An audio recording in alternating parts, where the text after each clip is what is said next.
নমস্কাৰ, এই মুহূৰ্তত আপোনালোকৰ কাৰণে লৈ আহিছোঁ বহুকেইটা গুৰুত্বপূৰ্ণ খবৰ লগতে বহুকেইটা ভয়ংকৰ খবৰ। প্ৰতিটো খবৰে আপোনালোকে জনাটো অতিকৈ প্ৰয়োজনীয়। এই মুহূৰ্তত দিব বিচাৰিছোঁ প্ৰথমটো গুৰুত্বপূৰ্ণ খবৰ আপোনালোকৰ কাৰণে।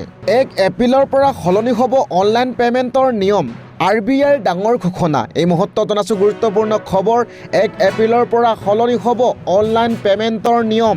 1 এপ্ৰিলৰ পৰা অনলাইন লেনদেনত আহিব ডাঙৰ পৰিৱৰ্তন। এতিয়াৰ পৰা কেৱল এটা পিন দিলেই নহ'ব পে'মেণ্ট কৰোঁতে আপুনি। প্ৰতিটো ডিজিটেল পে'মেণ্টৰ বাবে লাগিব 2টা স্তৰ প্ৰমাণীকৰণ। পিন চুৰি হ'লেও OTP বা বায়'মেট্ৰিক অবিহনে উলিয়াব নোৱাৰিব টকা। পিনৰ লগতে বাধ্যতামূলক হ'ব OTP বা আপোনাৰ আঙুলিৰ ছাপ। অনলাইন জালিয়াতি আৰু হেকিং ৰোধিবলৈ RBI কঠোৰ পদক্ষেপ। এতিয়াৰে পৰা পে'মেণ্টৰ বাবে বাছি ল'ব লাগিব নিজৰ পচন্দৰ সুৰক্ষা বিকল্প। এই মুহূৰ্তত জনাই আছোঁ ঘৰুৱা লেনদেনৰ বাবে 1 এপ্ৰিলৰ পৰা বলৱৎ হ'ব নতুন নিয়ম। দিব লৈছোঁ অন্য এক গুৰুত্বপূৰ্ণ খবৰ। ধনৰ টোপোলাৰ লোভ দি ভোট ভিক্ষা মুখ্যমন্ত্ৰীৰ লগত হাগ্ৰামা মহিলাৰী। প্ৰতিটো সমষ্টিতেই ঘোষণা কৰি গৈছে আৰু 10,000কৈ অৰুণোদয় টকা দিয়া। লগতে আমাক ভোট দিয়ক, আমি আপোনালোকক মিঠাতেল দিম। এই মুহূৰ্তত জনাইছোঁ মুখ্যমন্ত্ৰীৰ মন্তব্য। প্ৰতিকূল বতৰ নেওচি BTRত 2খন জনসভাত অংশগ্ৰহণ কৰে মুখ্যমন্ত্ৰী। BTC মুৰব্বীৰ হাগ্ৰামা মহিলাৰীৰ সৈতে 2খন সভাতে ৰাইজক উদ্দেশ্যি বিভিন্ন ধৰণৰ প্ৰতিশ্ৰুতি মুখ্যমন্ত্ৰীৰ। কাম কাজ বা অন্যান্য সেৱাৰ সুবিধা দিয়াৰ পৰিৱৰ্তে মুখ্যমন্ত্ৰীৰ মুখত ধনৰ টোপোলাৰ কথাহে। পুনৰ চৰকাৰ আহিলে কাক কিমান টকা দিব সেই হিচাপ দি মুখ্যমন্ত্ৰীয়ে আনকি BTCৰ বাবে 1,000 কোটি টকা পেকেজো ঘোষণা কৰিলে। মুখ্যমন্ত্ৰীৰ এই ঘোষণাই আদৰ্শ আচৰণবিধি ভংগৰ অভিযোগ বিৰোধী দলৰ। এতিয়া ভাল হ'ব নে বেয়া হ'ব? কাক কাক লাগে 25,000? হাত দাঙকচোন চাওঁ মই একবাৰ। চবকে লাগে। আৰু মামাই দিম বুলি ক'লে দিবনে নিদিব? দিবনে নিদিব? কিছুমান মহিলাই অলপ দুখ কৰি আছে, কিয় অৰুণোদয়ত নামটো ওলোৱা নাই। হয়নে? কোনে কোনে অৰুণোদয় পোৱা নাই হাতখন দাঙকচোন। অলপ দুখ লাগি আছে নে নাই 9,000টো পোৱা নাই বুলি? আছে, দুখ লাগি আছে। তেতিয়াহ'লে আজি মই আপোনালোকক কৈ থৈ গ'লো, তামোলপুৰ সমষ্টিৰ কাৰণে মই আৰু 10,000 মহিলাক অৰুণোদয় আঁচনি দি দিম।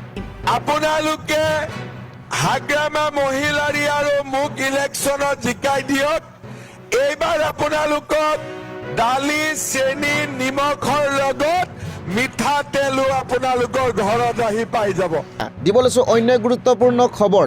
হিন্দু মুছলমানৰ ৰাজনীতিত অতিষ্ঠ বিজেপি ত্যাগ সুভাষ চন্দ্ৰ বসুৰ নাতিয়েকৰ। এই মুহূৰ্তত জনাইছোঁ গুৰুত্বপূৰ্ণ খবৰ। বিস্ফোৰক পোষ্ট লিখি বিজেপি ত্যাগ কৰিলে চন্দ্ৰ কুমাৰ বসুৱে। বিজেপিত যোগ দিয়াটো আছিল আমাৰ ঐতিহাসিক ভুল, এনেদৰে মন্তব্য কৰে। এই ভুল মই সময়ত উপলব্ধি কৰিবলৈ সক্ষম হ'লোঁ। যি দলৰ উদ্দেশ্য কেৱল নিৰ্বাচন জিকা আৰু ভোটাৰৰ মাজত মেৰুকৰণ সৃষ্টি কৰা, দেশৰ ভোটাৰৰ মাজত সাম্প্ৰদায়িক বিভাজন ঘটোৱা এই দলৰ লক্ষ্য। এয়া মোৰ বাবে সহনশীল নহয় আৰু হ'ব নোৱাৰে। দেশ ধ্বংস কৰিব বিচৰা বিভাজনকাৰী শক্তিক আমি পৰাস্ত কৰিব লাগিব। পশ্চিমবংগৰ বিজেপি নেতা আছিল চন্দ্ৰ কুমাৰ বসু। হিন্দু মুছলমানৰ ৰাজনীতিত অতিষ্ঠ হৈ বিজেপি ত্যাগ সুভাষ চন্দ্ৰ বসুৰ নাতিয়েক। বিস্ফোৰক পোষ্ট লিখি বিজেপি ত্যাগ কৰিলে চন্দ্ৰ কুমাৰ বসুৱে। দিব লৈছোঁ অন্য গুৰুত্বপূৰ্ণ খবৰ আপোনালোকৰ কাৰণে আজিৰ দিনটোৰ। গৌৰৱক উভতি ধৰিলে মুখ্যমন্ত্ৰীয়ে। এই জনমত নহয় অহা জনমতো সলনি কৰিব নোৱাৰে বৰপেটা মেডিকেল কলেজৰ নাম। প্ৰদেশ কংগ্ৰেছৰ সভাপতি তথা গৌৰৱ গগৈক সমালোচনাত থকা সৰকা কৰিছে মুখ্যমন্ত্ৰী হিমন্ত বিশ্ব শৰ্মাই। সৰ্থেবাৰীত অনুষ্ঠিত বিজয় সংকল্প সভাত উপস্থিত থাকি মুখ্যমন্ত্ৰীগৰাকীয়ে বৰপেটাত পুনৰ উচ্ছেদ কৰা হ'ব বুলি ঘোষণা কৰে।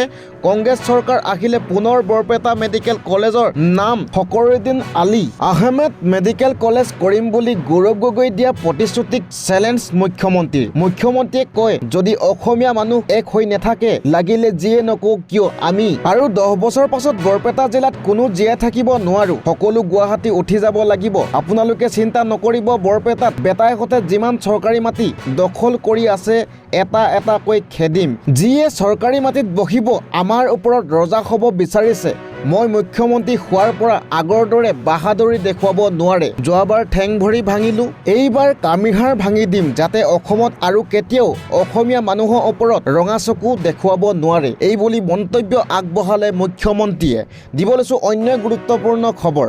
বিধানসভালৈ আহি প্ৰথমে মুখ্যমন্ত্ৰীৰ পিঠিত উঠি কঁকাল ভাঙিম, হেলিকপ্টাৰ নহয় প্লেন ঠিক কৰি ৰাখক, হস্পিটেল ঠিক কৰি ৰাখক, মিয়াক কষ্ট দিবলৈ তেওঁ কোনো ভগৱান বা আল্লাহ নহয়। মিয়া মিয়া কৰি এদিন তেওঁ নিজেই মিয়া হৈ যাব। মুখ্যমন্ত্ৰীক আকৌ হুংকাৰ দিলে বদৰুদ্দিন আজমলে। আল্লাহৱান ইলেকশ্যনৰ পিছত আমি এছেম্বলিত আহি আছোঁ। একফালে হাজি যাব উঠাব তেখেতৰ গৰ্জনাত, তাৰপিছত মই উঠিম, আলি আকবৰ মিয়া উঠিব, নজৰুল উঠিব, পিঠ টিট ভাঙি চুৰ চুৰ কৰি দিম। আগৰ পৰা কোনো ডাঙৰ হস্পিটেলত চিট বুক কৰি ৰাখা, হেলিকপ্টাৰ নহয় স্পেচিয়েল প্লেন বুক কৰি ৰাখা, লৈ যাব লাগিবতো। চেম মানুহ মিয়াত কোনে কষ্ট দিব? আল্লাহ, ওপৰৱালা আল্লাহ ঈশ্বৰ ভগৱানে যাক কষ্ট দিব ভাল কৰিব।